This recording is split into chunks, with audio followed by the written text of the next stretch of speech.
Momentum आणि impulse.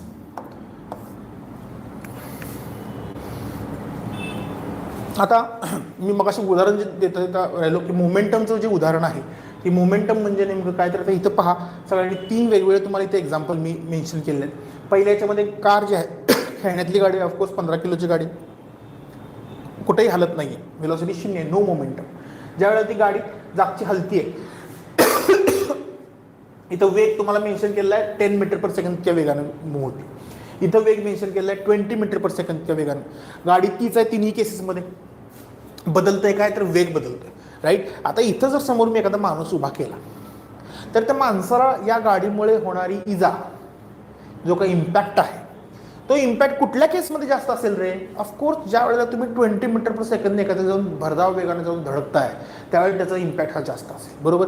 इथं वाढलं काय, इथं वाढलाय वेग, आणि वेग वाढलाय म्हणजेच काय वाढलं तुमचं, आता इथं मोमेंटम वाढलेलं आहे, कारण मास तर तुम्ही कॉन्स्टंट ठेवलं, राईट. सो इथं मोमेंटम किती आहे सांगा मला. इथं पहिल्या केसमध्ये मोमेंटम आहे P = 0, कारण इथं वेग 0 आहे, व्हेलॉसिटी 0 आहे. इथं मोमेंटम किती आहे, तर इथं P आहे 15 × 10 विच इज 150. युनिट काय सांगितलं मी तुम्हाला, kg/s. इथं मोमेंटम किती आहे, इथं मोमेंटम आहे 20 × 15, so this is 300 kg/s, right. So तिन्ही केसेसमध्ये मी तुम्हाला मोमेंटम कॅल्क्युलेट करून दाखवलेलं आहे. मोमेंटम म्हणजे काय असणार आहे, तर मोमेंटम म्हणजे मास इंटू व्हेलॉसिटी.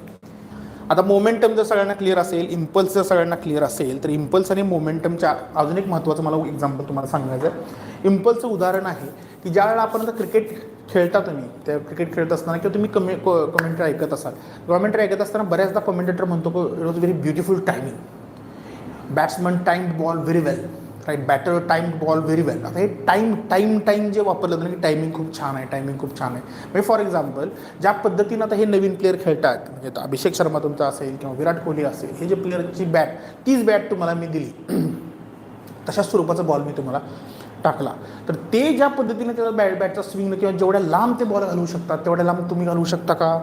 नाही. ह्याच्यामध्ये फरक काय, ह्याच्यामध्ये स्किलचा फरक आहे, प्रॅक्टिसचा फरक आहे. त्यांना त्याच्यावर किती इम्पल्स लावायचा, किती फोर्स, किती वेळासाठी, कशा पद्धतीने लावायचा, हे त्यांना स्किलनं आत्मसात झालेलं आहे. ते आपल्याला आहे का? नाही आहे. मग त्यामुळे तुम्हाला ती जरी सेम बॅट दिली, तसाच बॉल दिला, तुम्हाला तसंच ते कसंही करून मारा म्हणून सांगितली, इव्हन त्यांच्यापेक्षा जास्त ताकदीचा माणूस जरी आणला, 6-6.5 फुटाचा माणूस आणला, अजून ताकदवर बिल्डर आणला, काय आणला, आणि त्याला सांगितलं की तू घे ना हा बॉल जास्त लांब मारून दाखव, शक्य आहे का? हे नाही आहे. तर त्याच्यामध्ये बदलतं काय, ज्यावेळेला फोर्स हा डायनामिक फोर्स म्हणून अप्लाय करतो त्यावेळेला तिथं इम्पल्स मॅटर करतो, तिथं ज्या पद्धतीनं तुम्ही फोर्सला अप्लाय करता ते चेंज करतो.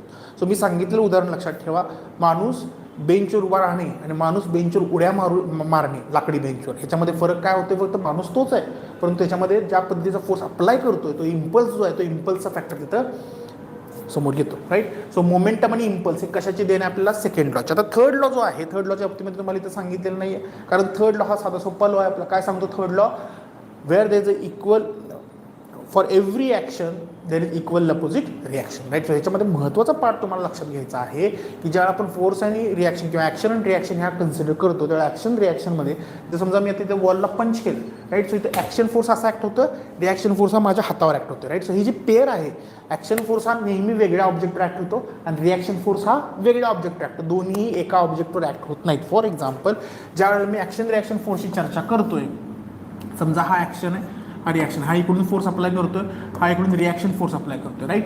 सो हा जो फोर्स आहे, वरचा फोर्स जो आहे, कलर बदलतोय मी, सो हा जो फोर्स आहे ॲक्शन फोर्स, हा इकडे ॲक्ट होणार आहे, परंतु रिॲक्शन फोर्स जो आहे, तो रिॲक्शन फोर्स कुठे ॲक्ट होणार आहे तुमचा, तर तो याच्यावर ॲक्ट होणार आहे, राईट. सो पेअरमध्ये ॲक्ट जरी होत असतील तरी ते वेगवेगळ्या ऑब्जेक्टवर होतात. जसं मी आता त्या वॉलला पंच केलं तर तो ॲक्शन फोर्स हा वॉलवर ॲक्ट झाला, वॉलचा रिॲक्शन फोर्स जो तो माझ्या बोन्सवर, माझ्या हातावर ॲक्ट झाला, कळते का? सो ते जे आहे तेवढीच फक्त एक गोष्ट महत्त्वाची लक्षात ठेवायची.